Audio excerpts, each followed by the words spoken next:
L'affaire du sous-marin australien tourne à la crise diplomatique entre la France et les États-Unis. L'Australie a décidé de rompre un contrat avec la France, un contrat de 31 milliards de dollars portant sur la construction de sous-marins.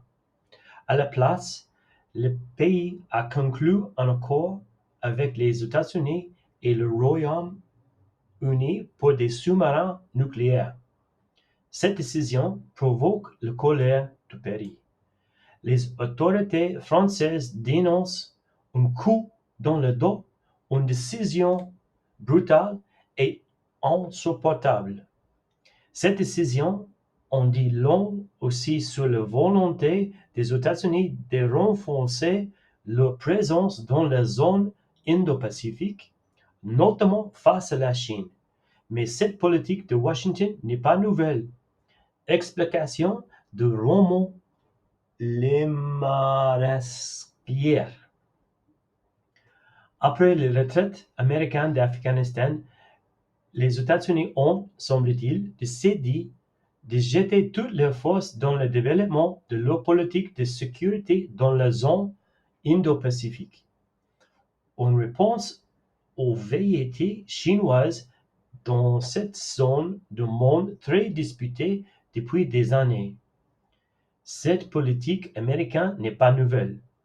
Le secrétaire d'État Hillary Clinton en avait fait une priorité en 2007, mais depuis le printemps arabe et la situation en Afghanistan avaient plus ou moins mis entre parenthèses cette nouvelle approche géostratégique, une vision qui même Donald Trump partageait.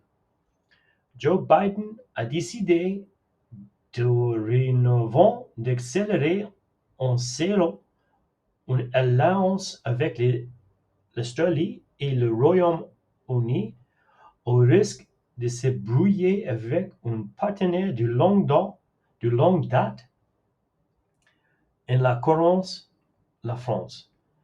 Le président américain a également annoncé la tenue de réunions de Quad le 24 septembre prochain à Washington avec la présence des premiers ministres australiens, indiens et japonais afin de relancer un format diplomatique qui végétait depuis plusieurs années et qui doit désormais jouer un rôle central pour préserver la paix et la sécurité dans cette région. Pour la Chine, qui condamne le vent des sous-marins nucléaires avec Américains à l'Australie, la nouvelle alliance scellée entre ces pays est, selon elle, une nouvelle qui pourrait tout simplement saper le calme apparent qui régnait dans cette région.